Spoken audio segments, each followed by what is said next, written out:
귀한 찬양 감사합니다. 할렐루야. 오늘도 하나님께서 우리와 함께 하심을 믿습니다. 저를 따라해 보겠습니다. 하나님은 사랑이십니다. 네, 사랑의 하나님께서 오늘 저와 여러분을 사랑하시는 줄로 믿으시기 바랍니다. 오늘 말씀을 통하여 그 사랑의 하나님을 만나시고 그 사랑에 충만하시고 그 사랑을 누리는 성도들 되시기를 바랍니다. 혹시 여러분 중에 예수님을 보신 분이 계신가요? 아직도 예수님을 못 보셨나요? 저는 예수님을 보았습니다. 제가 본 예수님을 여러분들에게 소개해 드리겠습니다. 이 예수님을 봤어요. 여러분도 보셨나요? 잃어버린 한 마리의 어린 양을 품에 안고 계시는 그 사랑스러운 예수님의 모습이죠. 저 예수님을 볼 때 어떤 마음이 드시나요? 이런 예수님도 있습니다.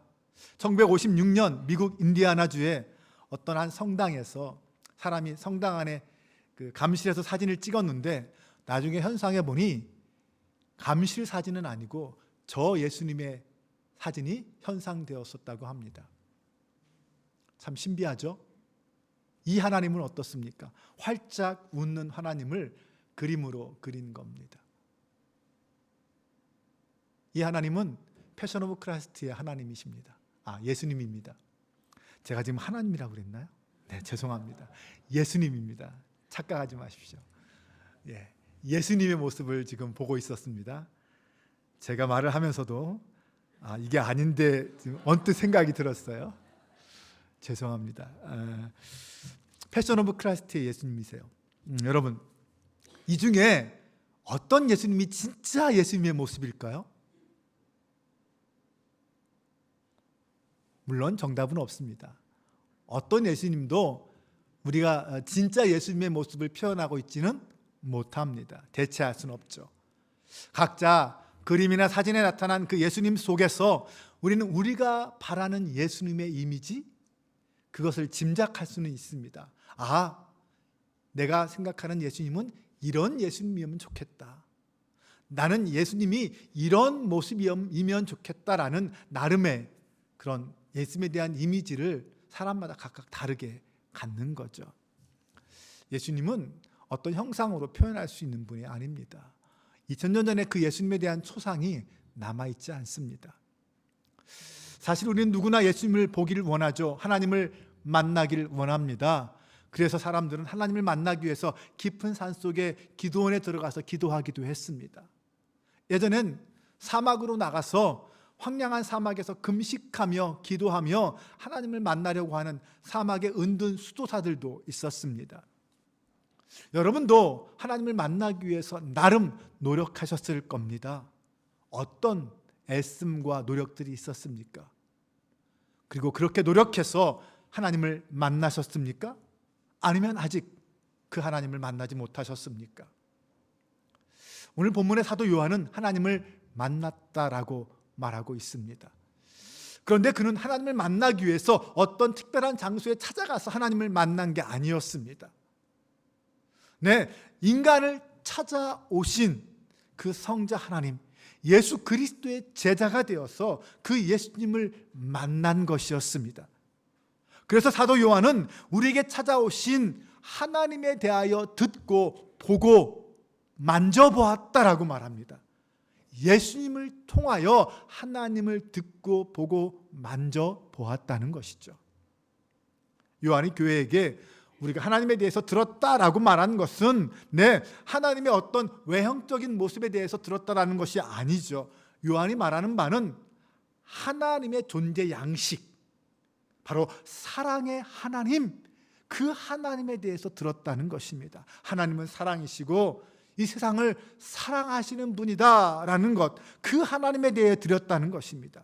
요한은 바로 그 하나님을 예수님을 통하여 보았고 예수님을 통하여 직접 체험했습니다. 만약 예수님이 깊은 산속에 들어가셔서 명상만 하고 있었다면 요한은 결코 그 사랑의 하나님을 만나보지도 경험하지도 못했을 것입니다. 그러나 예수님은 그렇게 하지 않으셨어요. 인간의 역사의 현실 속으로 직접 들어오셔서 우리에게 사랑의 하나님이 어떤 분인가를 직접 몸소 보여주셨습니다. 요한은 예수님의 외모에서 사랑의 하나님을 본 것이 아니라 예수님의 삶과 행동과 그 말씀 속에서 사랑의 하나님, 우리와 함께 하시는 그 사랑의 하나님을 경험하고 본 것입니다. 그러한 하나님의 사랑으로 이 세상이 창조되었습니다. 그 사랑으로 이 땅의 질서가 유지되고 그 사랑으로 모든 생명체가 보존되고 있는 것입니다. 우리가 하나님을 사랑했기 때문에 하나님이 우리를 사랑하는 것이 아니라 하나님이 우리를 사랑하셔서 우리가 이 땅에 존재하게 된 것입니다. 그리고 그 하나님의 사랑은 독생자 아들 예수 그리스도를 이 땅에 보내심으로 우리에게 확증되었습니다. 그러므로 하나님을 본다는 것은 이 세상에 나타난 그 하나님의 사랑에 대한 것을 듣고 보고 경험하는 것입니다. 사랑은 논리적인 것이 아니고 사랑은 경험적인 것입니다. 사도 요한은 요한 1서를 시작하면서 이렇게 그 사실에 대해서 고백했습니다. 태초부터 있는 생명의 말씀에 관하여는, 곧 예수님에 관하여는 우리가 들은 바요, 눈으로 본 바요, 자세히 보고 우리의 손으로 만진 바라. 요한이 직접 눈으로 보고 듣고 만진 그 하나님, 곧 성자 예수님은 어떤 분인가? 요한은 이렇게 말합니다. 사랑은 여기 있으니 우리가 하나님을 사랑한 것이 아니요 하나님이 우리를 사랑하사 우리 죄를 속하기 위하여 화목제물로 그 아들을 보내셨습니다. 예수님이 누구라고요? 하나님이 우리를 사랑하셔서 우리의 죄를 속하기 위하여 이 땅에 보내신 화목제물이라고 소개합니다. 여러분, 우리가 이 세상을 살아가고 있는 것이 우리가 염려와 걱정을 열심히 해서 애써서 되는 것이라고 생각하십니까? 아니면 어떤 우연이나 운명으로 굴러가는 것이라고 생각합니까? 아니면 나의 능력이나 지혜로 이 세상을 살아가고 있다라고 생각하십니까? 만약 그렇게 생각하신다면 우리는 이 세상을 정말 힘들고 피곤하게 살아가는 거예요. 왜냐하면 우리는 이 세상은 결코 내 생각대로, 내 의지대로 변화되거나 굴러가지 않기 때문입니다. 러시아의 문호 톨스토이의 사람이 무엇으로 사는가라는 단편 소설에 이 천사 미하일에 대한 이야기가 나옵니다. 이 미하일이라는 천사는 하나님의 명령을 어겨서 알몸으로 세상으로 쫓겨나 버렸습니다. 미하일이 어긴 하나님의 명령이 무엇이냐면 쌍둥이 딸을 낳은 그 어머니의 영혼을 거두어가는 명령이었어요. 미하일은 그 어머니의 영혼을 거두어가면 이제 남은 어린 쌍둥이 딸은 어떻게 살라는 말입니까? 그래서 하나님의 명령을 거부한 거예요. 하나님은 천사 미하일을 쫓아내면서 그에게 세 가지 숙제를 주셨습니다. 첫 번째는 인간 안에 무엇이 있는지를 알아내라. 두 번째는 인간에게 허락되지 않은 것이 무엇인가를 알아내라. 세 번째는 사람이 무엇으로 사는가를 알아내라 라는 숙제를 주셨습니다. 그 세 가지 숙제를 다 깨닫게 되면 다시 하늘나라로 부르겠다 이렇게 말씀하셨어요. 천사 미하일은 결국 쫓겨나서 추운 어느 겨울날 알몸으로 교회당 벽에 붙어서 벌벌 떨고 있었습니다. 그때 세몬이라는 가난한 구두방 주인의 도움으로 그의 집에서 함께 살며 일하며 돕게 되었습니다. 미하일은 구두방 주인 세몬의 아내의 따뜻한 배려 속에서 그 배려를 받으면서 사람 안에는 사랑이 있구나 라는 것을 알게 되었습니다. 그 구두방 일을 하다가 어느 날 어떤 부자가 좋은 가죽으로 만든 좋은 장화를 하나 맞추었는데 그 다음 날 그는 죽고 말았습니다. 새로 만든 장화를 받지도 못하고 죽은 거죠. 결국 그는 주문한 장화 대신에 죽은 사람이 신는 슬리퍼를 찾아가는 사람이 되고 말았습니다. 그것을 보면서 그는 인간은 자기에게 정말 필요한 것이 무엇인지를 아는 것이 허락되지 않았다라는 것을 알게 되었습니다. 그리고 나서 얼마 동안 세월이 흐른 뒤에 한 여인이 쌍둥이 어린 아이들을, 여자아이들을 데리고 구두방을 방문했습니다. 그때 미하일은 그 아이들이 바로 자기가 그 어머니를 데려가는 것을 거부했던 쌍둥이 여자아이들이었다는 걸 깨닫게 되었습니다. 그 어머니는 딸을 낳은 지 6개월 만에 결국 세상을 떠나게 되었고, 그 쌍둥이 아이들은 다른 여인의 품에서 보살핌을 받으면서 잘 살고 있었습니다. 그것을 보고는 아이는 부모님 없이는 살 수 있어도 하나님 없이는 살 수 없구나 라는 것을 그는 깨닫게 되었습니다. 이렇게 천사 미하일은 하나님이 주신 세 가지 과제에 관한 것들을 다 터득하게 되었습니다. 모든 사람들은 각각 자신의 일을 걱정하고 애씀으로 살아갈 수 있다고 생각하지만, 첫 번째, 어디까지나 그것은 우리 인간들의 생각일 뿐이라는 것이고, 실제는 오직 사랑에 의해서 살아가고 있다라는 것입니다.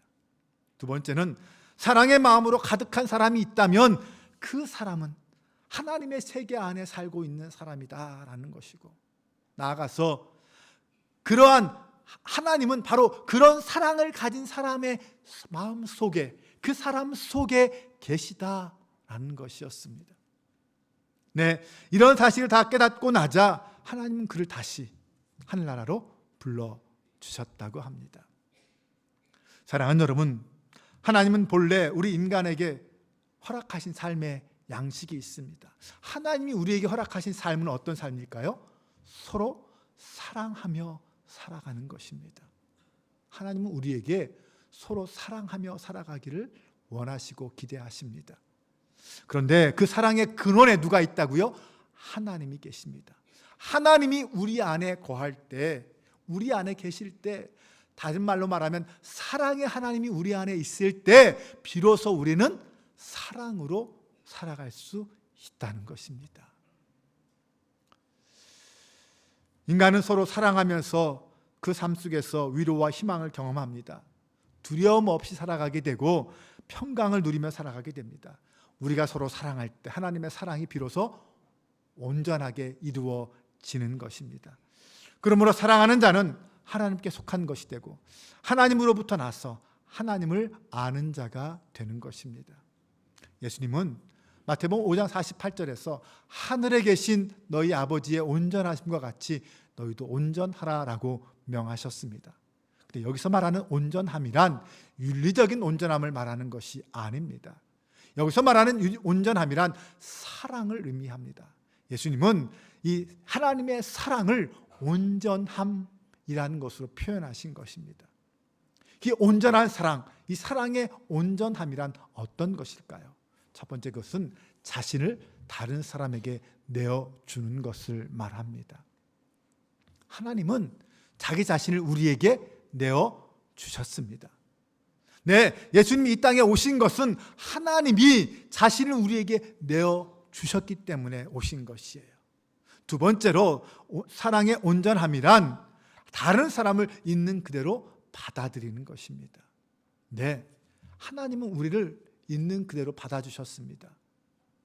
네, 우리의 허물을 묻지 않으셨어요. 우리의 죄인된 모습 그대로 하나님은 우리를 받아주시고 인정해 주셨습니다. 세 번째, 사랑의 온전함이란 용서를 말합니다. 하나님 우리의 모든 죄악을 용서해 주셨습니다. 용서해 주시고 받아주셨어요. 마지막으로 사랑의 온전함이란 치유를 말합니다. 네, 하나님은 우리를 온전케 하십니다. 온전케 하시기 위해서 우리의 상처와 우리의 아픔과 우리의 눈물을 치유하여 주십니다. 이게 사랑의 온전함이에요. 결국 모든 것은 사랑의 온전함 가운데서 하나가 될 수 있습니다. 사랑만이 서로 달라서 받아들이지 못하는 그런 우리를 하나님 앞에서 온전하게 할 수 있다는 것입니다. 그러므로 사랑의 공동체로 부름받은 오늘 우리는 서로 사랑함으로써 공동체의 아름다운 사랑을 이루어야 합니다. 사랑하는 여러분, 그런데 우리는 그 사랑을 잘 하고 있습니까? 가정에서든 교회에서든 사랑을 잘 실천하며 사시고 있습니까? 기독교를 사랑의 종교라고 하는데 여러분들도 오늘 이 땅에 살면서 그 사랑을 얼마나 잘 행하며 살아가고 있습니까? 사실 우리 삶에서 제일 쉽고 쓰기 편한 단어가 사랑입니다. 하지만 입에서 나오기가 힘든 단어가 또한 사랑이죠. 최근에 배우자나 자녀들이나 부모님에게 사랑한다라는 말을 언제 해보셨습니까?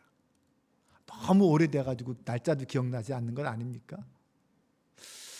말은 잘하는데 하기가 어렵고 듣기는 많이 듣는데 받는 기쁨을 느끼기 쉽지 않은 것이 또 사랑입니다. 제일 흔한 얘기가 사랑 얘기인데 제일 어려운 것이 사랑입니다.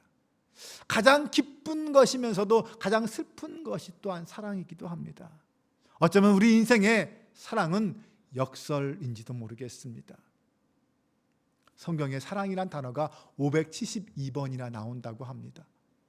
오늘 우리가 읽은 요한일서 4장 7절로 21절까지만 해도 사랑이란 단어가 무려 30번이나 등장합니다. 요한은 요한일서에서 하나님에 대하여 정의하기를 하나님은 영이시다, 하나님은 빛이시다라고 했습니다. 그리고 오늘 본문에서는 하나님은 사랑이시다라고 고백하고 있습니다. 독생자 예수님을 이 땅에 보내셔서 우리의 죄값을 대신 치르기 위해 십자가에 죽게 하신 그 하나님의 사랑. 그래서 하나님은 사랑이십니다. 요한복음 3장 16절에 보면 그 하나님의 사랑이 어떤 것인지 정확하게 표현하고 있습니다. 하나님이 세상을 이처럼 사랑하사 독생자를 주셨으니 이는 저를 믿는 자마다 멸망치 않고 영생을 얻게 하려 하심이라. 이 짧은 한 구절 속에 하나님이 어떤 분인지, 하나님이 원하시는 것이 무엇인지, 우리가 어떻게 해야 하는지 다 나와 있습니다. 그런데 우리의 이 부족하고 작은 머리로는 그 하나님의 사랑을 다 이해할 수 없습니다. 물론 이해한다고 할 수 있겠지만 그렇다고 해서 그것이 다 정확하다고 할 수도 없습니다. 이 세상에서 가장 정확한 표현을 할 수 있다는 언어가 헬라어입니다. 이 헬라어로 사랑을 몇 가지로 표현했습니다. 헬라어가 말하는 사랑의 여러 가지 종류가 있는데 오늘 여기서는 이 다윗을 예로 들어서 그 사랑을 한번 설명해 보겠습니다. 첫 번째, 다윗이 사랑한 여인이 있었죠. 여러 여인을 사랑했겠지만 특히 다윗은 자기의 부하의 아내 밧세바, 우리아의 아내 밧세바를 사랑했습니다. 물론 이 사랑은 인정받기 어려운, 축복받을 만한 사랑은 아니었습니다. 다윗과 밧세바의 사랑, 이것은 남녀 간의 사랑, 이성적인 사랑입니다. 이 사랑을 에로스라고 부릅니다. 두 번째, 다윗에게는 사랑한 아들이 있었습니다. 그런데 아버지를 몰아내고 스스로 왕이 되려고 했던 아들 압살롬이 있었습니다. 그런데 그 압살롬을 다윗은 사랑했습니다. 나중에 압살롬이 죽을 때에 다윗이 어떤 말을 합니까? 내 아들 압살롬아, 내 아들 압살롬아. 아버지를 내쫓고 자기가 왕이 된 그 아들인데 그 아들을 위해서 통곡했습니다. 네. 이러한 부모 자식 간의 사랑, 그 본능적인 사랑을 스토르게라고 합니다. 다윗에겐 친구가 있었습니다. 네, 다윗은 친구 요나단을 사랑했습니다. 요나단의 아버지 사울은 다윗을 죽이려고 했지만 요나단은 다윗을 사랑해서 끝까지 다윗을 지켜주었습니다. 이러한 요나단과 다윗의 친구 간의 사랑을 필리아라고 합니다. 사람이 살아가면서 존경할 만한 스승이 없고 삶을 함께 나눌 만한 친구가 없다면 그것만큼 불쌍한 것은 없습니다. 예수 믿어도 등록한 교회가 없고 자기를 위하여 기도해주는 친구가 없고 자기의 신앙생활을 돌봐줄 목회자가 없는 성도는 불쌍한 성도입니다. 혼자는 편안할지 모르지만 영적으로는 정말 안타까운 일이죠.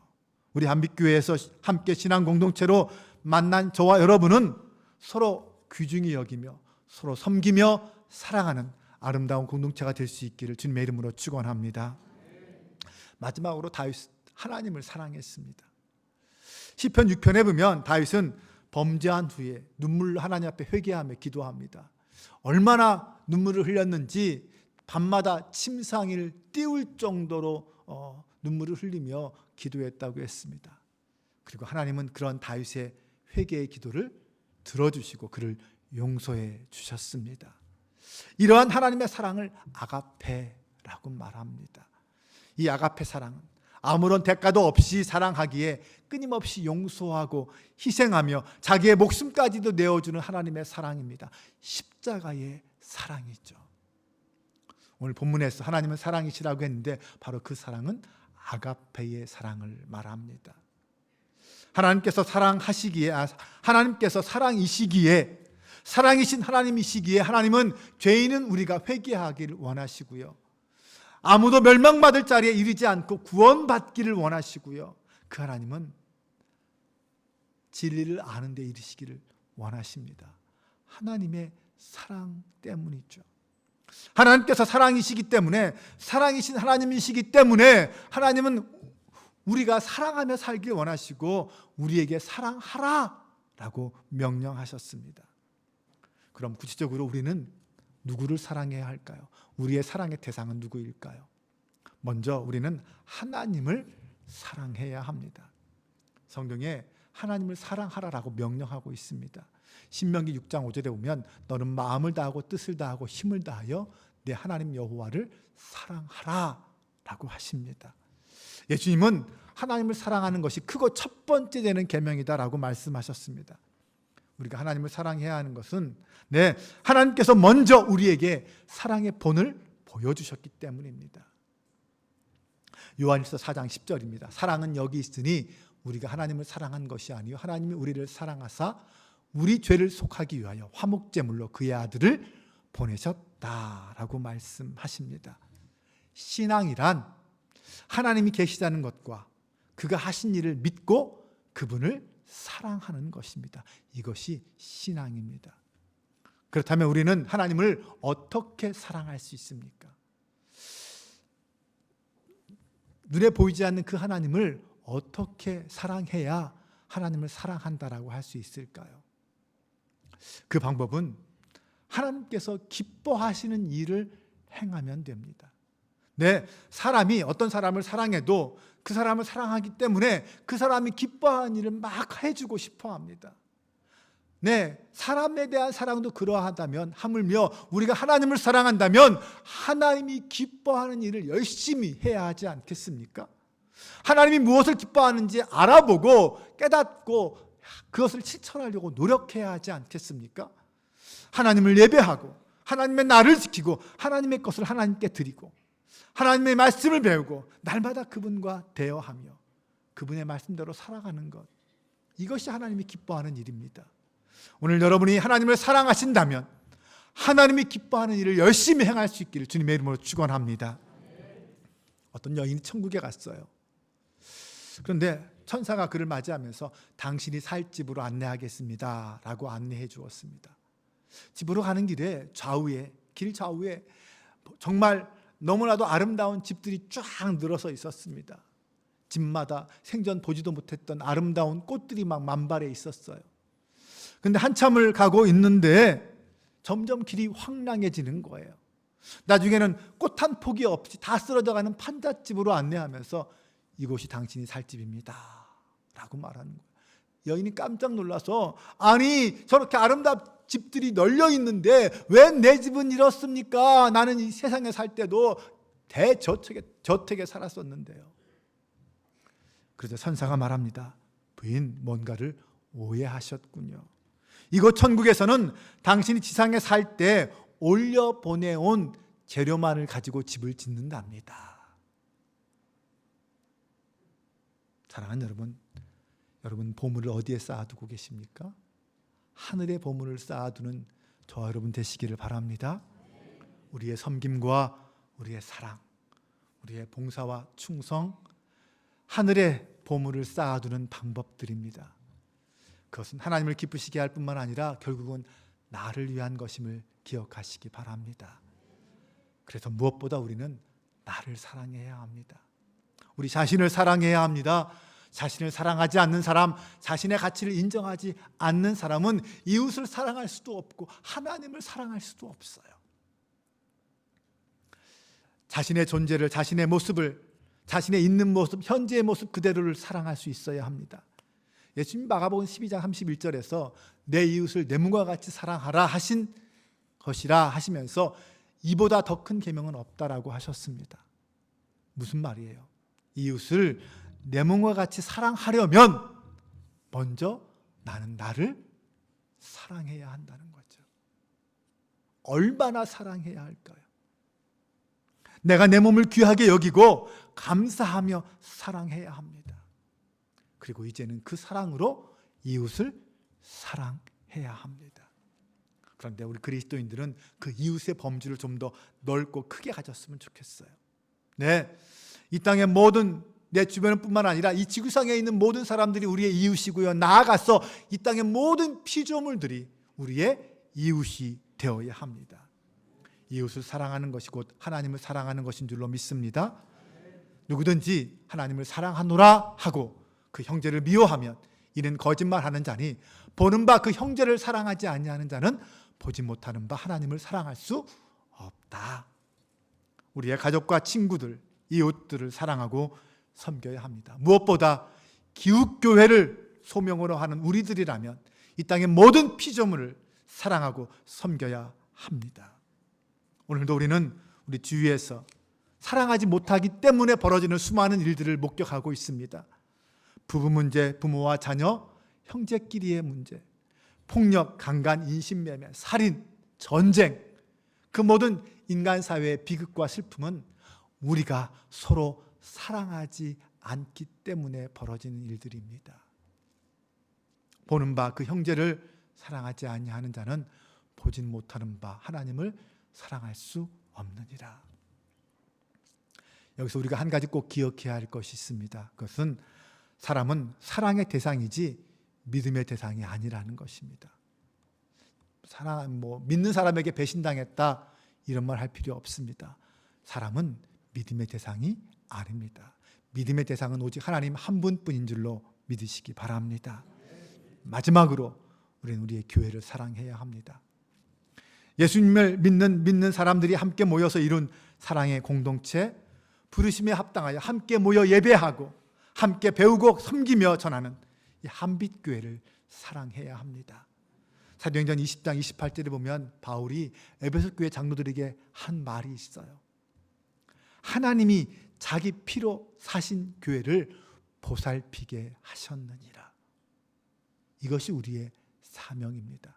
하나님이 자기의 피로 사신 그 교회를 향하여 사랑하라라고 말씀하셨습니다. 예수님도 자기의 몸된 교회를 사랑하라 말씀하셨습니다. 네, 그래서 우리는 하나님이 피로 사신 그 교회를 사랑해야 합니다.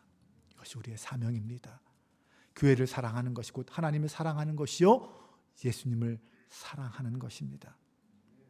사랑하는 여러분, 하나님은 사랑이십니다. 그 사랑이신 하나님이 우리를 먼저 사랑하셨습니다. 그리고 우리에게 서로 사랑하라 명령하셨습니다. 사랑의 사명이 오늘 우리에게 있음을 믿으시고 한 주간 그 믿음 안에 살아가시기 바랍니다. 어떻게 사랑하시겠습니까? 나를 미워하는 사람, 나를 힘들게 하는 사람을 먼저 찾아가서 손을 내밀고 사랑한다고, 용서한다고 말해보시기 바랍니다. 아직 하나님의 사랑을 경험하지 못한 사람이 있다면 그에게 찾아가서 십자가 복음의 그 사랑을 전해보시기 바랍니다. 한 주간 세상으로 나아가서 사랑을 그렇게 보여주는 저와 여러분 되시기를 주님의 이름으로 축원합니다. 우리 함께 이 시간 찬양으로 나아가겠습니다.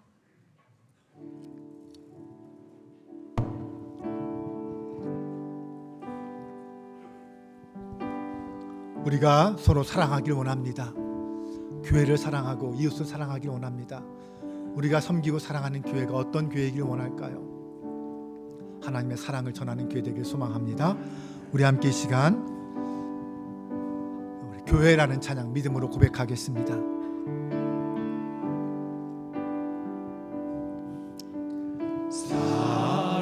사랑이 넘치기보다 사랑이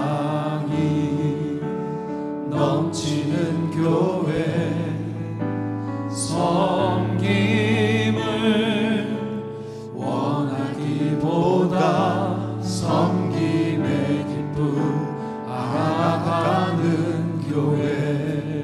세상이 주목하기보다 세상이 주목하기보다 주님이 주목하는 교회, 화려한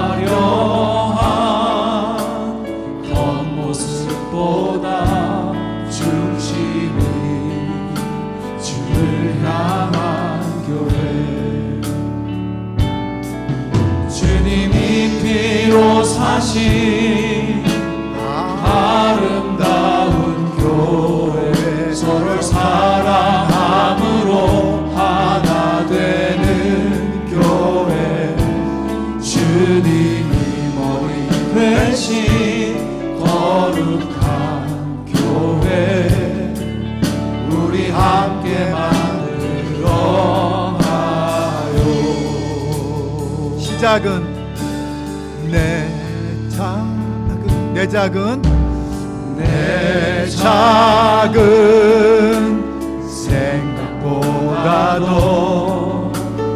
하나 되는 소중함 많은 교회, 세상에 알려지기보다 세상에 알려지기보다 서로가 서로 깊이 아는 교회, 주님이 피로 사신 주님이 피로 사신 아름다운 교회, 서로를 사랑함으로 하나 되는 교회, 주님이 머리 되신 거룩한 교회, 우리 함께 만들어 가요. 우리 함께 이 시간 눈을 감고 기도하기를 원합니다. 하나님은 오늘 우리에게 서로 사랑하라고 말씀하셨습니다. 그러므로 사랑하는 것이 우리가 감당해야 될 사명입니다.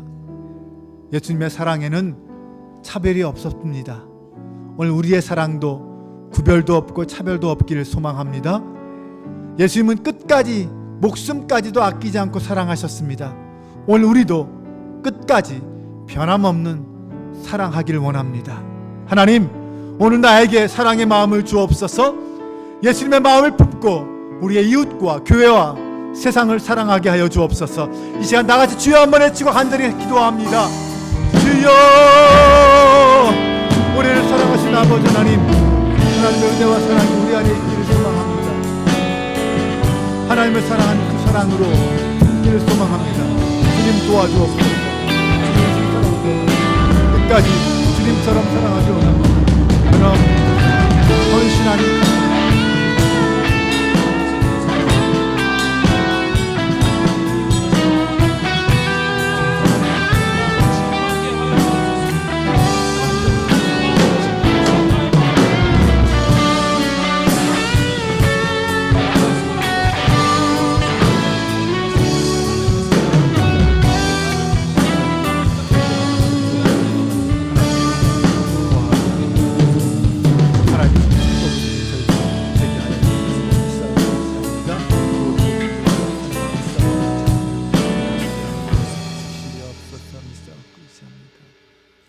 아버지 하나님, 오늘 하나님의 사랑을 알게 하시니 감사합니다.